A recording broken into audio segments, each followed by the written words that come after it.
বাবারা, আমাদের স্কুলে আজকে শিক্ষক স্যার আসবে। তোমাদের যেভাবে প্রশ্ন করে ঠিক সেভাবে উত্তর করবা, ঠিক আছে? ঠিক আছে স্যার। কি অবস্থা আমিন সাহেব, কেমন আছেন? আসসালামু আলাইকুম স্যার, ভালো আছি। আপনি ভালো আছেন?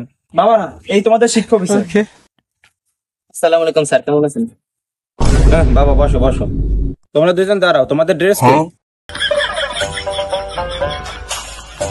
আমি শিশু দলের সভাপতি স্যার, আমার ড্রেস লাগে না। এই বেয়াদব, তুমি বসো। এই তোমার ড্রেস কি? তুমি দাঁড়াও। আমি ভাই ডাইনা, তা আমার কোনো ড্রেস লাগে না। সব বেয়াদবে ভরে গেছে, তুমি বসো। আর ড্রেস পাও, তুমি দাঁড়াও। বাবা তুমি বলো, টেন্স কত প্রকার ও কি কি? টেন্স কত কাল, টেন্স কত প্রকার, tense present tense. Sir tense তো আমরা পারি না। তাহলে তোমরা কি পারো? তোমাদের কি শেখানো হয়? স্যার আমরা পারি ডিম ভাজতে, আলু ভর্তা বানাইতে, ভাত রাঁধতে আর ভ্যানে নিরাপদে 6 জন যাতায়াত করতে।